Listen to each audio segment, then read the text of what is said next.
사진 속 우리 엄마랑 너무 똑같아. 눈 내리던 한겨울 군고구마를 팔고 있는 서윤에게 8살 남자아이가 그 말을 한순간 서연은 움직일 수가 없었습니다. 왠지 모를 강한 끌림이 느꼈어요. 생기 없는 표정과 그리움이 가득 담긴 눈빛으로 서연을 바라보던 아이. 이들에겐 과연 무슨 사연이 있을까요? 안녕하세요. 구독과 좋아요 부탁드리고 여러분의 느낌을 댓글로 남겨주세요. 사연을 듣는 여러분에게 언제나 행운이 가득하시길 바랍니다. 한겨울 칼바람이 매섭게 불었습니다. 19세 서윤은 언손을 호호 불었습니다. 군고구마 리어카의 석쇠를 뒤집는 손이 떨렸어요. 낡은 털모자와 목도리가 얼굴을 가렸습니다. 발끝 감각은 이미 사라졌어요. 찢어진 운동화 밑창으로 눈이 스며들었습니다. 군고구마요. 따끈따끈한 군고구마 있어요. 목소리는 추위에 떨렸습니다. 하지만 서윤은 멈추지 않았어요. 오늘도 장사는 신통치 않았습니다. 주머니 속에서 종이 2장이 바스락거렸어요. 하나는 수능 성적표, 전국 상위권. 하지만 무의미한 숫자였습니다. 다른 하나는 채권 독촉장, 2억 원. 할아버지가 평생 지인을 믿고 보증을 섰다가 사기를 당한 금액이었습니다. 리어카 옆 낡은 휴대폰이 울렸습니다. 요양원이었어요. 네, 서윤입니다. 서윤 양 할아버님이 또 식사를 거부하고 계세요. 며칠째 링거만 맞추고 있는데. 제가 내일 아침 일찍 갈게요. 할아버지 좋아하시는 군고구마 구워서 가져갈게요. 전화를 끊었습니다. 어깨가 축 처졌어요. 할아버지는 비 때문에 무너지고 계셨습니다. 밥을 드시지 않았어요. 할아버지, 조금만 더 버텨주세요. 제가 다 갚을 수 있어요. 같은 시각, 서울 한복판 최고급 주택가, 천송그룹 회장 저택 2층, 지호의 방에서 비명이 터졌습니다. 엄마, 엄마. 8살 지호가 침대에서 벌떡 일어났습니다. 온몸이 식은땀으로 흠뻑 젖었어요. 가정부가 황급히 달려왔습니다. 도련님, 또 악몽 꾸셨어요? 지호는 대답하지 않았습니다. 멍하니 어둠을 바라볼 뿐이었어요. 눈 밑에 깊은 다크서클, 8살답지 않은 초점 없는 눈빛이었습니다. 따뜻한 우유 드시고 다시 주무세요. 소용없어요. 어차피 또 꿈꿀 거예요. 지호의 목소리는 지쳐 있었습니다. 태어난 지 얼마 안 돼 엄마를 잃은 아이. 8년 동안 단 하루도 편히 잔 적이 없었어요. 매일 밤 악몽, 비명, 수많은 의사들이 진찰했지만 아무도 해결책을 찾지 못했죠. 시계는 새벽 3시를 가리켰습니다. 지호는 알았습니다. 다시 잠들 수 없다는 걸. 다음 날 오후 학교에서 돌아오는 차 안. 김 기사는 백미러로 지호를 걱정스럽게 바라봤습니다. 아이는 고개를 차창에 기댄 채 눈을 반쯤 감고 있었어요. 도련님, 오늘도 잠을 못 주무셨어요? 지호는 대답하지 않았습니다. 너무 피곤했어요. 차가 신호등에 멈췄습니다. 바람을 타고 냄새가 스며들었습니다. 달콤하고 고소한 냄새. 지호의 눈이 살짝 떠졌습니다. 멍한 눈빛이 조금 또렷해졌어요. 기사 아저씨, 저 냄새 뭐예요? 김 기사는 창문을 내렸습니다. 아, 군고구마 냄새인 것 같은데요? 군고구마. 지호는 처음 듣는 단어였습니다. 하지만 그 냄새는 묘했어요. 마음을 편안하게 만들었습니다. 저거 사주세요. 네. 도련님이 길거리 음식을요? 네, 저 냄새. 좋아요. 김 기사는 놀랐습니다. 평소 무기력했던 도련님. 뭔가를 원한 것은 정말 오랜만이었으니까요. 잠시 망설이다 회장님께 전화를 걸었습니다. 허락이 떨어졌어요. 제가 사올 테니 차에서 기다리세요. 아니요. 제가 직접 갈 거예요. 지호가 처음으로 또렷한 목소리로 말했습니다. 서유는 막 구운 군고구마를 신문지에 쌌습니다. 감사합니다. 따뜻할 때 드세요. 그때 특이한 손님이 눈에 들어왔습니다. 명품 코트를 입은 어린아이. 덩치 큰 아저씨와 함께였어요. 아이의 얼굴을 보는 순간 서유는 가슴이 철렁했습니다. 8살밖에 안 된 아이. 눈 밑에 깊은 다크서클. 초점 없는 눈빛. 저 아이 얼마나 잠을 못 잤길래. 지호는 리어카에 다가갔습니다. 깊게 숨을 들이마셨어요. 달콤하고 고소한 냄새. 며칠 동안 꽁꽁 얼어붙었던 마음 한구석이 스르르 녹았습니다. 군고구마 주세요. 어머, 꼬마 손님. 몇 개 드릴까? 2개요. 서유는 큰 고구마 2개를 골랐습니다. 신문지에 쌌어요. 그리고 작은 고구마 하나를 더 넣어줬습니다. 이건 서비스야. 꼬마 손님, 아직 뜨거우니까 조심해서 먹어. 지호는 신문지 뭉치를 2손으로 받았습니다.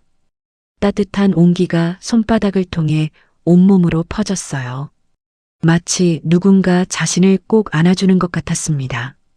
지호는 그 자리에서 고구마를 베어 물었습니다. 달콤하고 부드러운 속살, 입안 가득 퍼졌어요. 눈을 감았습니다. 따뜻했습니다. 몸도. 하지만 마음이 더 따뜻했어요. 맛있어요. 김 기사는 눈시울이 붉어졌습니다. 도련님 목소리에서 처음으로 생기가 느껴졌으니까요. 천천히 먹어. 뜨거우니까 호호 불어가면서. 지호는 서윤의 말대로 했습니다. 그리고 처음으로 서윤의 얼굴을 제대로 봤어요. 목도리와 모자로 가려진 얼굴. 하지만 눈만큼은 선명했습니다. 따뜻하고 부드러운 눈빛. 고맙습니다. 작은 목소리로 인사했습니다. 또 놀러와. 언제든지. 차로 돌아가는 길. 지호는 남은 고구마를 소중하게 안았습니다. 기사 아저씨, 오늘 밤 악몽 안 꿀 것 같아요. 김 기사는 깜짝 놀라 백미러를 봤습니다. 아이 얼굴에 처음으로 평온한 빛이 감돌고 있었어요. 저 고구마 냄새, 엄마 냄새 같았어요. 따뜻했어요. 그날 밤, 지호는 8년 만에 처음으로 악몽을 꾸지 않았습니다. 군고구마 달콤한 냄새가 방 안에 남았어요. 편안히 잠들었습니다. 한편 서유는 리어카를 정리했습니다. 주머니 속 독촉장이 바스락거렸지만 오늘은 왠지 마음이 조금 덜 무거웠어요. 할아버지, 내일 아침에 갈게요. 따뜻한 고구마 구워서 가져갈 테니까 꼭 드세요. 그날 밤 서로 다른 두 세계에서 살아가던 두 사람. 운명이 군고구마 하나로 연결되기 시작했습니다. 다음 날 오후 명문 초등학교 하교종이 울렸습니다. 지호는 서둘러 가방을 맸습니다. 교문 밖으로 뛰어나왔어요. 평소와 달랐습니다. 눈빛도 달랐어요. 조금 살아있었습니다. 도련님, 오늘은 일찍 나오셨네요. 김 기사가 차문을 열며 반갑게 인사했습니다. 기사 아저씨, 오늘도 군고구마 가게 가요. 빨리요. 지호의 목소리에 자신감이 묻어났습니다. 네, 알겠습니다. 그런데 오늘은 혼자 갈 거예요.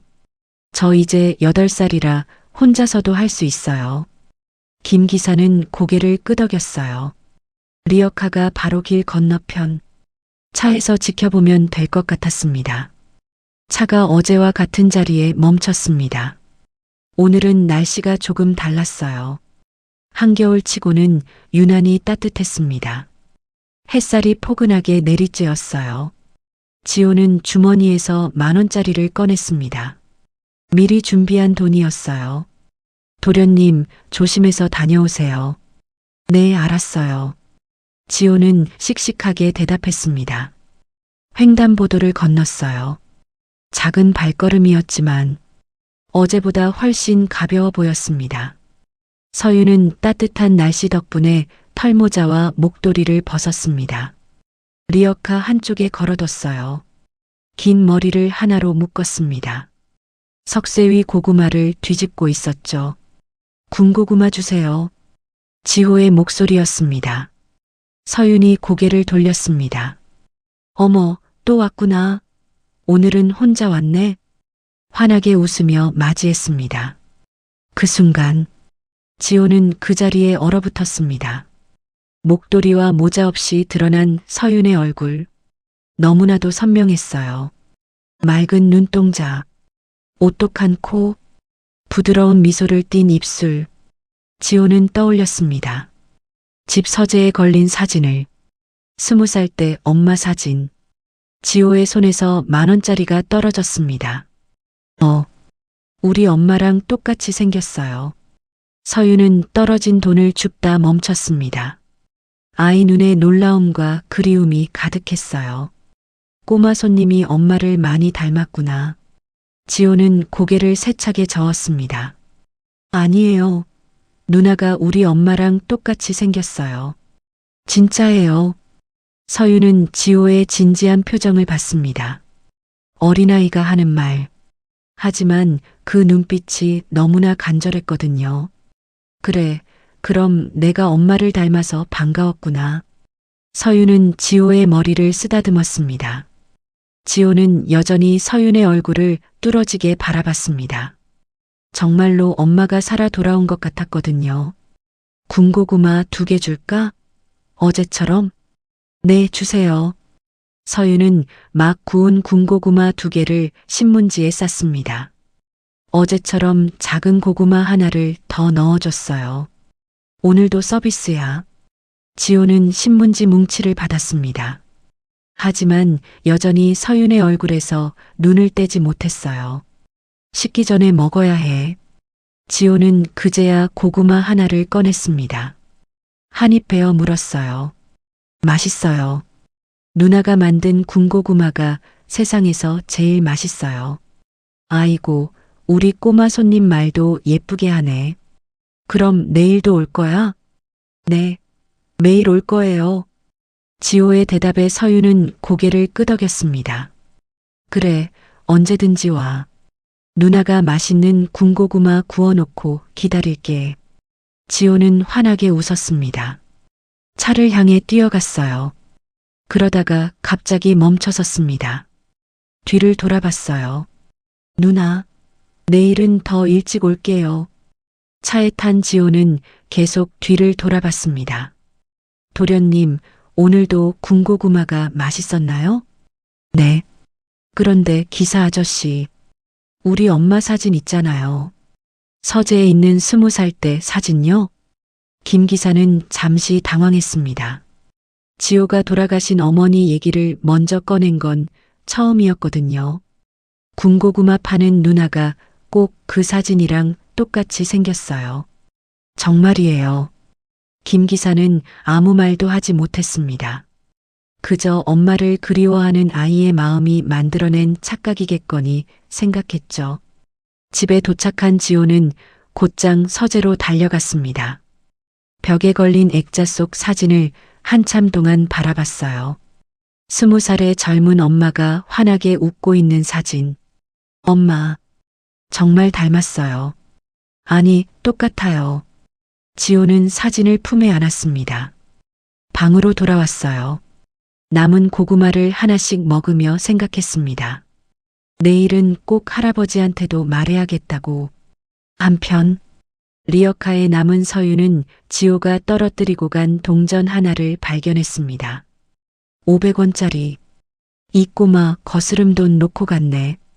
서유는 동전을 주머니에 넣으며 미소를 지었습니다. 내일 오면 돌려줘야겠다고. 날이 어두워졌습니다. 서유는 목도리와 모자를 다시 썼습니다. 고구마를 구웠어요. 하지만 마음 한구석이 따뜻했습니다. 지호라는 꼬마 손님 덕분이었죠. 엄마를 많이 그리워하나 봐. 자신도 엄마 없이 자랐습니다. 그 마음을 충분히 이해할 수 있었어요. 그날 밤, 두 사람 모두 서로를 생각하며 잠자리에 들었습니다. 그날 밤도 지호는 악몽을 꾸지 않았습니다. 편안한 꿈을 꿨어요. 다음 날 아침, 천송그룹 회장 저택의 거대한 식당. 한재윤 회장은 늘 그렇듯 새벽 5시에 일어났습니다. 신문을 읽으며 아침 식사를 하고 있었죠. 회장님, 지호 도련님이 아침부터 찾으십니다. 집사의 말에 재윤은 신문에서 눈을 뗐습니다. 시계를 봤어요. 겨우 6시 반. 평소 아침잠이 많던 손자.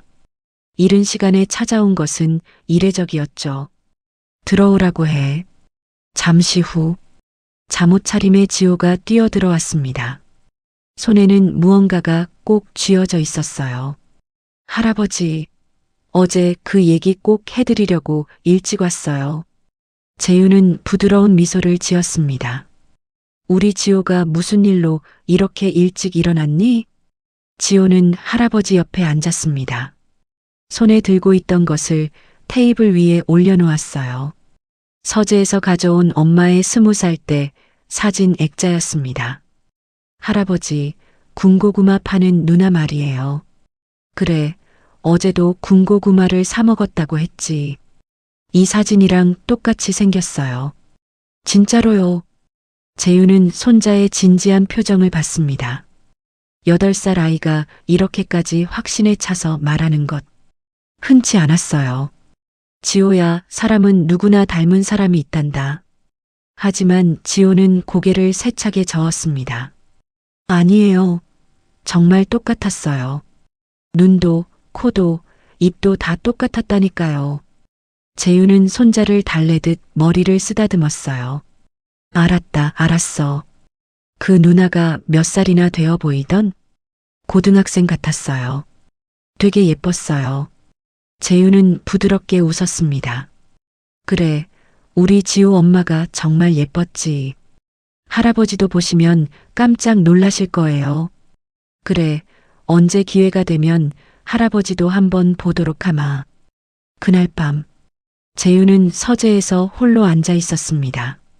손에는 위스키 잔, 눈앞에는 죽은 딸 서연의 사진들이 펼쳐져 있었어요.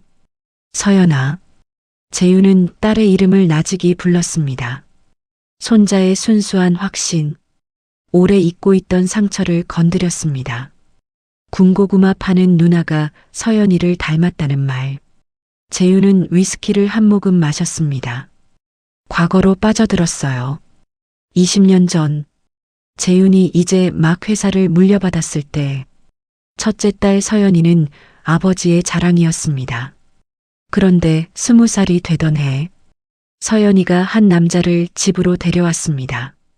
아버지, 제가 사랑하는 사람이에요. 남자는 평범한 대학생이었습니다. 재윤의 눈에는 초라하기 그지없는 존재였죠. 가난한 집안, 부모님도 일찍 여의고, 재윤은 단호했습니다. 남자를 따로 불렀습니다. 차가운 목소리로 말했죠. 얼마면 되겠나? 저는 서연 씨를 진심으로 사랑합니다. 진심? 자네 같은 놈이 우리 서연이와 어울릴 수 있다고 생각하나? 재윤은 책상 위에 두툼한 돈봉투를 던졌습니다. 하지만 남자는 그것을 바닥에 내팽개쳤어요. 전 서연 씨를 포기하지 않을 겁니다. 그 말이 재윤의 분노를 폭발시켰습니다. 그는 남자를 폭행했습니다. 결국 권력과 돈을 동원해 남자를 서연의 곁에서 쫓아냈어요. 남자가 떠난 후 서연이는 하루가 다르게 야위어 갔습니다. 그리고 어느 날 임신 사실이 밝혀졌죠. 재윤은 딸에게 아이를 지우라고 했습니다. 하지만 서연이는 완강히 거부했어요. 이 아이는 제 전부예요. 출산 과정에서 예상치 못한 합병증이 생겼습니다. 아버지, 제 아이를 부탁해요. 그것이 서연이의 마지막 말이었습니다. 20살의 젊은 나이에 아이만 남기고 세상을 떠났어요. 현재 재윤은 위스키 잔을 내려놓았습니다. 두 손으로 얼굴을 감쌌어요. 내가 너를 죽인 거야, 서연아. 딸을 지키겠다는 명목으로. 오히려 딸을 죽음으로 내몬 것이었습니다. 지호를 키우며 재윤은 늘 죄책감에 시달렸습니다. 그런데 그 아이는 8년간 악몽에 시달리고 있었어요. 만약, 정말 만약에 지호 말대로 서연이를 닮은 사람이 있다면 재윤은 서연이의 사진을 쓰다듬었습니다. 새벽 2시가 넘어서도 잠들지 못했어요. 일주일이 흘렀습니다. 그동안 지호는 하루도 빠지지 않고 군고구마 리어카를 찾았어요. 김 기사도 당연하다는 듯이 하교 시간에 맞춰 리어카 근처에 차를 세웠죠. 누나, 저 왔어요. 오늘도 지호가 밝은 목소리로 인사했습니다. 어서 와, 지호야. 오늘 학교는 어땠어? 이제 둘은 서로의 이름을 부르는 사이가 되었습니다. 오늘 체육 시간에 달리기 했어요. 제가 2등 했어요. 예전에 지호라면 체육 시간에 구석에서 혼자 앉아 있었을 겁니다. 요즘은 달랐어요. 와, 대단한데. 우리 지호가 달리기도 잘하는구나. 서윤이 진심으로 기뻐했습니다. 지호의 머리를 쓰다듬었어요. 누나는 오늘 뭐 했어요? 누나는 오늘 할아버지 병문안 다녀왔어. 할아버지가 누나가 구운 고구마 드시고 많이 좋아하셨거든. 할아버지가 아프세요? 응. 몸도 아프시고 마음도 많이 아프셔. 할아버지가 나쁜 사람한테 속아서 빚을 지게 됐거든. 지호는 고개를 갸웃거렸습니다. 빚이 뭔지는 잘 몰랐습니다. 하지만 누나를 힘들게 하는 거라는 건 알 수 있었어요. 누나 힘들어요? 응. 조금. 하지만 괜찮아. 누나는 꿈이 있거든. 바로 그때 길 건너편에 검은색 세단이 천천히 멈췄습니다. 차 안에는 한재윤 회장과 박 비서가 타고 있었죠. 회장님, 저기가 지호 도련님이 매일 들르시는 리어카입니다. 재윤은 차창 너머로 리어카를 바라봤습니다. 설마, 정말로. 재윤의 가슴이 빠르게 뛰기 시작했습니다. 좀 더 가까이 가서 잠시 지켜보자. 차는 조금 더 가까운 곳에 정차했습니다. 그런데 날씨가 다시 추워진 탓에 서윤은 두꺼운 털모자와 목도리로 얼굴을 꽁꽁 가리고 있었어요. 재윤은 실망스러운 마음을 감추며 계속 지켜봤습니다. 그때 남루한 차림의 노인이 리어카 앞에 다가왔습니다. 주머니를 뒤적거렸어요. 동전 몇 개를 꺼냈죠. 군고구마를 사기에는 턱없이 부족했습니다. 이걸로 군고구마 하나만. 서윤은 노인의 손에 든 동전을 받습니다. 곧바로 군고구마 3개를 신문지에 담았어요. 아저씨, 이거 드세요. 따뜻할 때 드셔야 맛있어요. 하지만 돈이 괜찮아요. 제가 드리는 거예요. 노인은 눈물이 글썽였습니다. 재윤은 차 안에서 이 모든 광경을 지켜봤습니다. 분명 장사로 먹고 사는 아이. 그런데 어려운 사람들에게 아낌없이 베푸는 모습. 요즘도 저런 아이가 있네. 하지만 끝내 얼굴은 제대로 볼 수 없었습니다. 목도리와 모자에 가려진 얼굴. 눈매 정도만 겨우 보일 뿐이었죠.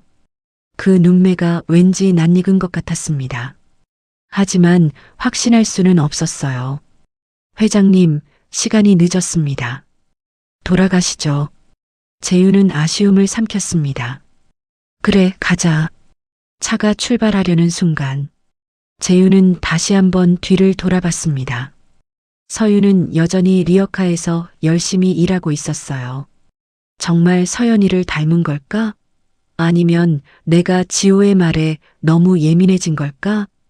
그날 밤도 재윤은 서재에서 잠을 이루지 못했습니다. 서윤의 선한 행동들이 자꾸만 떠올랐어요. 저런 아이가 고생하고 있다니. 재윤은 한숨을 내쉬었습니다. 만약 정말로 서연이를 닮은 아이라면 그것은 무엇을 의미하는 걸까? 다음 날 아침, 재윤은 결심했습니다. 박 비서, 네, 회장님. 며칠 전에 봤던 그 군고구마 파는 아이 말이네. 조용히 신원 확인해 봐주게. 박 비서는 잠시 놀란 표정을 지었습니다. 곧 고개를 숙였어요. 알겠습니다. 최대한 조심스럽게 알아보겠습니다. 아, 그리고 가족 관계도 확인해 주게. 특히 부모님 쪽을. 재윤의 목소리에 알 수 없는 긴장감이 흘렀습니다. 박 비서는 회장의 심상치 않은 분위기를 느꼈습니다.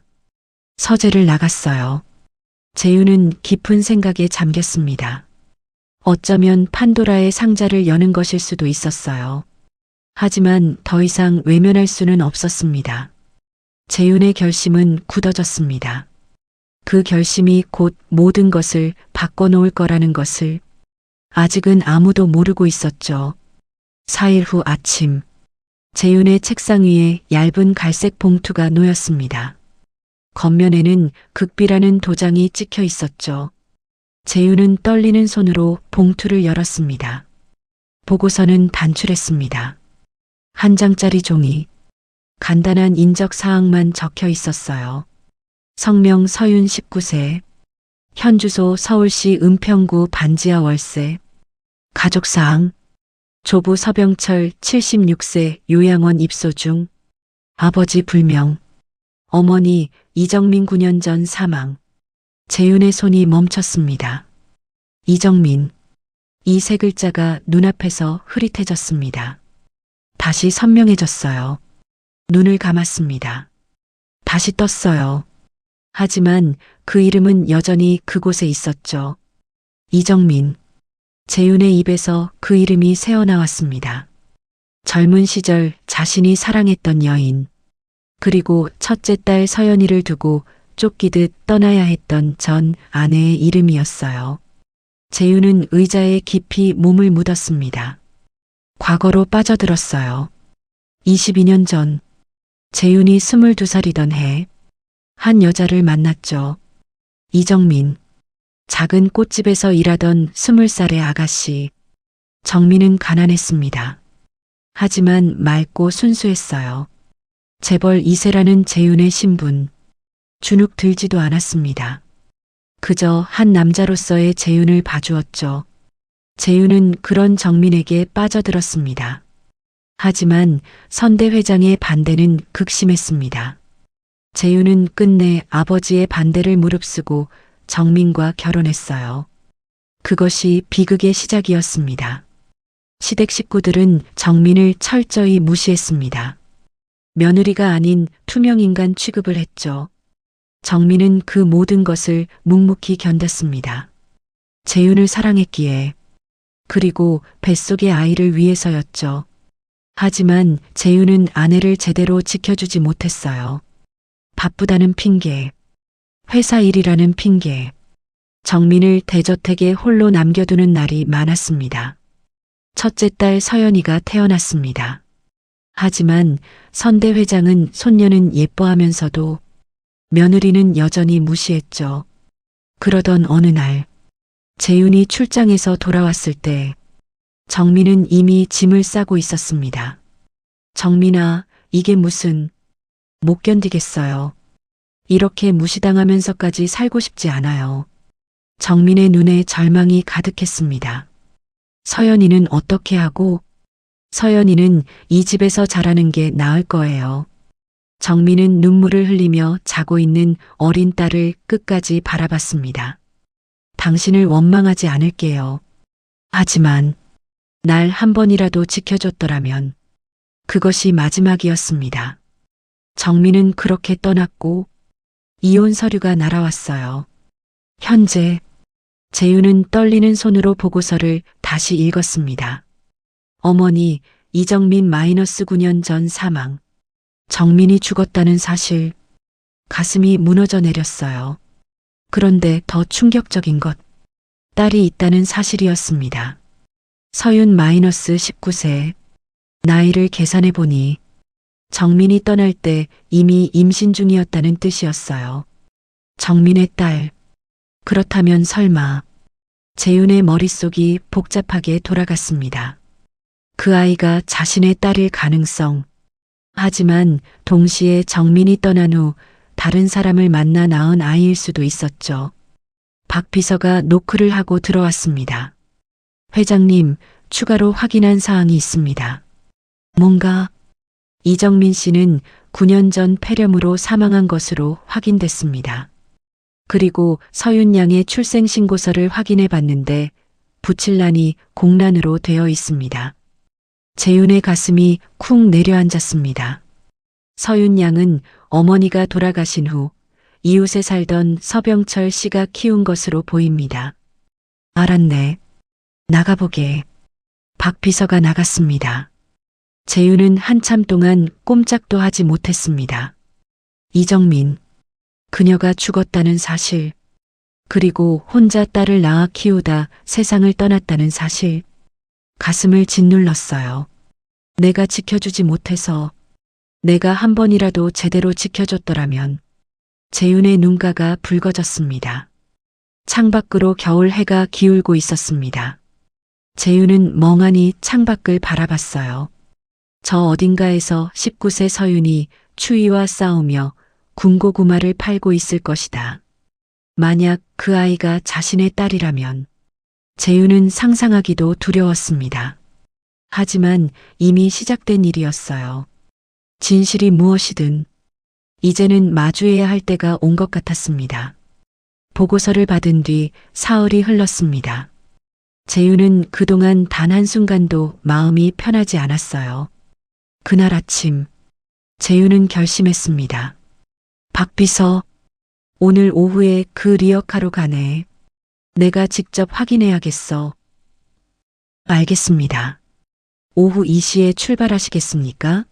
그래, 준비해주게. 진실이 무엇이든 이제는 직접 눈으로 확인할 때였습니다. 오후 2시 검은색 세단이 조용히 출발했습니다. 차창 밖으로 겨울 햇살이 차갑게 내리쬐었어요. 회장님, 곧 도착합니다. 박 비서의 말에 재윤은 고개를 끄덕였습니다. 심장이 빠르게 뛰었어요. 차가 골목 입구에 들어섰습니다. 순간 재윤은 뭔가 이상하다는 것을 느꼈어요. 평소보다 거리가 너무 소란스러웠습니다. 저게 무슨 일인가?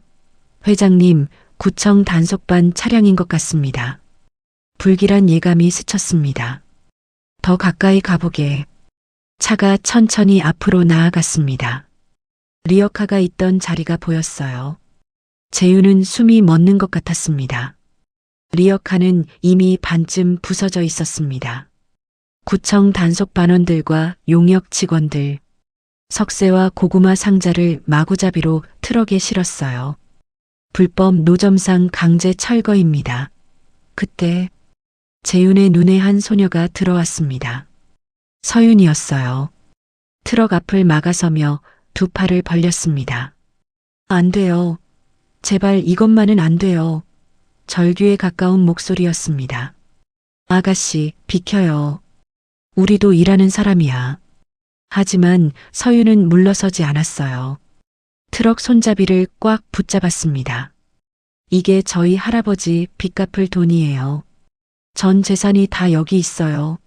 서윤의 얼굴은 눈물과 콧물로 범벅이었습니다. 차가운 겨울바람에 빨갛게 언두 손. 필사적으로 버티고 있었어요. 재윤은 차 안에서 그 광경을 지켜봤습니다. 가슴이 찢어지는 것 같았어요. 용역 직원이 화를 냈습니다. 어디서 어린 것이 일을 방해해. 남자는 서윤의 어깨를 거칠게 밀쳤습니다. 아, 서윤은 그대로 뒤로 넘어졌습니다. 쿵, 흙탕물 웅덩이에 빠졌어요. 온몸이 진흙투성이가 되었습니다. 얼굴에도 흙이 튀었습니다. 덜컹하는 소리, 석쇠가 트럭 바닥에 떨어지며 두 동강이 났습니다. 안 돼, 안 돼요. 서윤은 진흙탕에 주저앉은 채 그 광경을 바라봤어요. 으앙, 울음이 터져 나왔습니다. 세상 모든 절망을 토해내듯 재윤은 더 이상 참을 수 없었습니다. 박 비서, 네, 회장님. 지금 당장 구청에 연락하게. 그리고 우리 법무팀에도. 박 비서는 곧바로 전화기를 꺼냈습니다. 재윤은 차문을 열었습니다. 당장 멈춰. 재윤의 목소리가 현장을 가르며 울려 퍼졌습니다. 소란스럽던 현장이 순간 조용해졌어요. 용역 직원이 인상을 쓰며 다가왔습니다. 당신은 뭔데 남의 일에 참견이야? 박 비서가 재빠르게 재윤 앞을 막았습니다. 명함을 꺼냈어요. 천송그룹 한재윤 회장님이십니다. 순간 공기가 얼어붙었습니다. 이 노점상으로 인한 모든 법적 문제, 저희 천송그룹에서 전부 책임지겠습니다. 지금 당장 손 떼시죠. 구청 책임자의 얼굴이 하얗게 질렸습니다. 용역들은 서둘러 트럭에서 내렸습니다. 단속 반원들도 황급히 차에 올라탔어요. 하지만 재윤은 그 모든 소란을 신경 쓰지 않았습니다. 오직 한 사람만 바라보고 있었어요. 흙탕물 속의 서윤을. 재윤은 걸음을 내디뎠습니다. 심장이 쿵 하고 울렸어요. 사람들이 조용히 길을 비켜주었습니다. 재윤은 서윤 바로 앞에 멈췄습니다. 학생. 목소리가 떨렸습니다. 모자를 벗어줄 수 있겠니? 서윤은 천천히 고개를 들었습니다. 혼란과 두려움으로 가득한 눈이었어요. 무언가에 이끌리듯 서윤은 모자를 벗었습니다. 긴 머리카락이 드러났습니다. 재윤의 숨이 멎었습니다. 서연이, 정민이, 둘 다였습니다.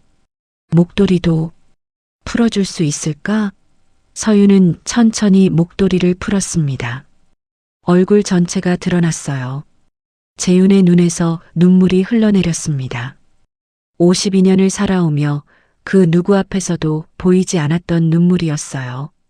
혹시 내 어머니 이름이 이정민이니? 세 글자를 말하는 순간 세상이 멈춘 것 같았습니다. 서윤의 눈이 커졌습니다. 네, 맞아요. 시간이 멎었습니다. 어떻게 우리 엄마 이름을 아세요? 재윤은 더 이상 버틸 수 없었습니다. 무릎이 꺾였어요. 52년 인생을 꿋꿋하게 살아온 재벌 회장이 흙탕물 앞에 무릎을 꿇었습니다. 눈물이 뺨을 타고 흘렀어요. 그분은 내 전 아내였어. 그 말이 떨어진 순간 서윤은 얼어붙었습니다. 겨울거리 한복판. 운명의 실타래가 풀리기 시작했습니다. 일주일이 지났습니다. 재윤은 그동안 단 한순간도 마음 편할 수가 없었어요. 검사 결과를 기다리는 동안 매일 밤 잠을 이루지 못했습니다. 그날 오후 재윤은 서윤과 함께 병원을 찾았습니다. 의사가 봉투를 건넸어요. 얇은 종이 한 장이 들어있는 봉투. 재윤의 손이 떨렸습니다. 봉투를 열 수가 없었어요. 제가 볼까요? 서윤이 조심스럽게 말했습니다. 재윤은 고개를 끄덕였어요.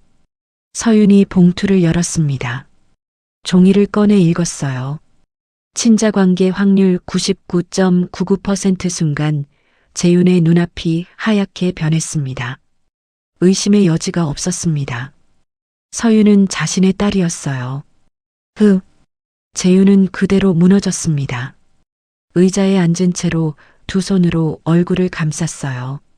통곡했습니다. 미안하다. 미안해. 52년을 살아오며 쌓아온 모든 것 무너져 내렸습니다. 널 버리려던 게 아니야. 내가 미쳤던 거야. 서윤은 재윤 옆에 앉았습니다.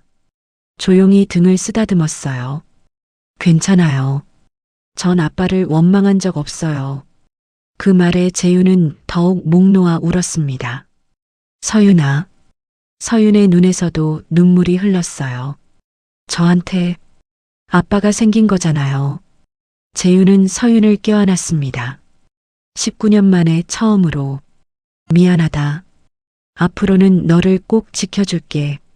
다음 날, 재윤은 서윤과 함께 할아버지가 입원해 있는 요양원을 찾았습니다. 할아버지, 저 왔어요. 그리고 이분은, 서윤은 재윤을 돌아봤습니다. 어떻게 소개해야 할지 망설였어요. 할아버지는 재윤을 바라봤습니다. 잠시 뚫어지게 보더니 입술을 떨었어요. 당신이 서윤이 아버지요? 네. 저는 한재윤입니다. 한재윤. 정민이가 말했어요. 죽기 전에 할아버지의 눈에서 눈물이 흘러내렸습니다. 정민에 대해서 말씀해 주실 수 있으십니까? 할아버지는 천천히 고개를 끄덕였습니다. 정민이가 이 동네로 이사 왔을 때 벌써 배가 불러 있었지요. 혼자였어요. 전 그때부터 정민이를 도왔습니다. 재윤의 가슴이 철렁 내려앉았습니다. 정민이는 출산 전날까지 일했어요. 배가 터질 것 같은데도 일을 멈추지 않았지요. 재윤은 두 손으로 얼굴을 감쌌습니다. 서윤이를 낳고 정민이가 아이를 보며 웃더라고요. 아이 이름을 지었어요. 서윤. 힘든 상황에서도 빛나는 사람이 되라고. 할아버지는 서윤을 바라봤습니다. 10년을 악착같이 살았어요. 하루에 3시간도 못 자면서 서윤이를 키웠지요. 재윤은 주먹을 꽉 쥐었습니다. 한 번은 제가 물었어요. 서윤이 아버지한테 연락해 보라고. 그랬더니 정민이가 화를 내더라고요. 절대로 그 사람한테 연락하지 말래요. 재윤의 어깨가 떨렸습니다. 하지만 가끔 당신 얘기를 하더라고요. 그 사람 잘 살고 있을까요? 원망하면서도 여전히 걱정하더라고요. 재윤은 고개를 들지 못했습니다. 10년 후 정민이가 아프기 시작했어요. 폐렴. 치료비가 없어서 제대로 치료를 못 받았어요. 할아버지의 목소리가 떨렸습니다. 죽기 며칠 전에 저한테 부탁했어요. 서윤이를 돌봐달라고. 그리고 마지막으로 말했어요. 절대 그 사람한테 연락하지 마세요. 하지만 서윤이는 그 사람을 닮아서 행복했어요. 재윤은 무너졌습니다. 할아버지 침대 옆에 무릎을 꿇었어요. 목 놓아 울었습니다. 한참을 운 후 재윤은 천천히 고개를 들었습니다. 감사합니다. 제 딸을 살려주셔서. 할아버지는 고개를 저었습니다. 저도 외로웠어요. 서윤이가 있어서 저도 살았어요. 재윤은 일어섰습니다. 할아버지 앞에 바르게 섰어요. 깊게, 아주 깊게 허리를 숙여 큰 절을 올렸습니다. 52년 인생에서 단 한 번도 누구에게 절한 적 없는 재윤이 지금 할아버지 앞에 큰 절을 올리고 있었습니다. 고맙습니다. 정말 절을 하고 또 했습니다. 제대로 속죄할 기회를 주셔서 감사합니다. 그날 밤 재윤은 서재에 홀로 앉았습니다. 책상 위에는 3장의 사진. 정민, 서연, 그리고 서윤. 재윤은 깨달았습니다. 선대 회장은 정민을 구박했습니다. 그래서 재윤은 아내를 잃었어요. 재윤은 서연의 남자를 쫓아냈습니다. 그래서 딸을 잃었죠. 자신이 아버지를 원망하며 살았지만 어느새 그와 똑같은 사람이 되어 있었습니다. 정민아, 서연아, 그리고 서윤아. 미안하다. 이틀 후 서병철 할아버지는 천송그룹 VIP 전용 병원으로 옮겨졌습니다. 최고급 1인실, 전담 의료진 3명이 배치되었어요. 할아버지, 여기 너무 좋아요. 서윤이 신기한 듯 병실을 둘러봤습니다. 이것도 부족합니다. 제 딸을 살려주신 은혜. 평생 갚아도 부족합니다. 재윤은 박 비서에게 지시했습니다. 할아버님 보증 서신 빚 2억 원. 전액 변제 처리하게. 알겠습니다. 할아버지의 눈에서 눈물이 흘렀습니다. 고맙습니다. 일주일 후 재윤은 서윤을 서재로 불렀습니다. 아빠가 하나 제안하고 싶은 게 있어. 재윤은 서류를 꺼냈습니다. 희망 장학재단 설립 계획서. 서병철 할아버지 이름으로 장학재단을 만들 거야. 너처럼 어려운 환경에서도 꿈을 잃지 않는 학생들을 돕는 재단. 서윤의 눈에 눈물이 고였습니다. 할아버지가 너를 키워준 것처럼 이제는 우리가 다른 아이들을 도와야 해. 서윤은 서류를 꽉 안았습니다. 고마워요, 아빠. 한 달 후, 희망 장학재단이 출범했습니다. 첫 해 100명의 학생들이 장학금을 받았어요. 첫 번째 장학생은 서윤이었습니다. 그해 봄, 서윤은 대학에 입학했습니다. 식품영양학과. 왜 식품영양학과를 선택했니? 군고구마를 잊을 수가 없어요. 그 따뜻함을요. 저도 누군가에게 따뜻한 음식을 만들어주고 싶어요. 재윤은 딸의 머리를 쓰다듬었습니다. 좋은 꿈이구나. 아빠가 응원할게. 서윤이 집에 온 후 가장 큰 변화를 보인 건 지호였습니다. 이모. 8살 지호는 이제 서윤 이모를 졸졸 따라다녔어요. 지호야, 오늘 학교에서 뭐 했어? 오늘이요? 달리기 했어요. 제가 2등 했어요. 예전에는 밤마다 악몽에 시달리던 아이. 이제는 잠도 잘 잤습니다. 우와, 대단한데. 서윤이 지호를 안아 올렸습니다. 아이는 깔깔 웃었어요. 이모, 배고파요. 그럼 이모가 군고구마 만들어줄까? 와, 이모 군고구마가 제일 맛있어요. 1년이 흘렀습니다. 희망 장학재단의 첫 봉사활동 날. 보육원 마당이었어요. 자, 여기 군고구마 나갑니다. 서윤이 환하게 웃으며 고구마를 나눠주었습니다. 제가 이모 조수예요. 지호가 옆에서 서툰 솜씨로 도왔습니다. 우리 지호 정말 잘하네. 재윤은 조금 떨어진 곳에서 그 모습을 지켜봤습니다. 둘째 딸과 손자가 함께 웃으며 봉사하는 모습, 아이들이 행복하게 군고구마를 먹는 모습, 재윤의 얼굴에 따뜻한 미소가 번졌습니다. 이제 조금은 속죄가 되었을까? 재윤은 하늘을 올려다봤습니다. 맑은 하늘이었어요. 정민아, 서연아, 이제 조금은 용서받을 수 있을까? 그날 저녁, 재윤은 서재에 홀로 앉아 있었습니다. 책상 위에는 3장의 사진, 왼쪽에는 서연, 오른쪽에는 정민, 그리고 가운데에는 새로운 가족 사진, 재윤과 서윤, 그리고 지호가 함께 찍은 사진. 셋 다 환하게 웃고 있었습니다. 재윤은 가운데 사진을 들어 올렸습니다. 오래 바라봤어요. 이제 우리는 가족이야. 재윤은 사진을 가슴에 안았습니다. 창밖으로는 봄바람이 불어왔죠. 따뜻한 바람이었어요. 겨울은 끝났습니다. 차가운 흙탕물 속에서 시작된 이야기는 따뜻한 봄날의 햇살 속에서 새로운 시작을 맞이하고 있었죠. 군고구마 하나로 이어진 운명. 3대에 걸친 비극은 8살 손자의 순수함으로 마침내 구원을 받았습니다. 그리고 이제 그들은 함께 걸어갈 것입니다. 가족으로.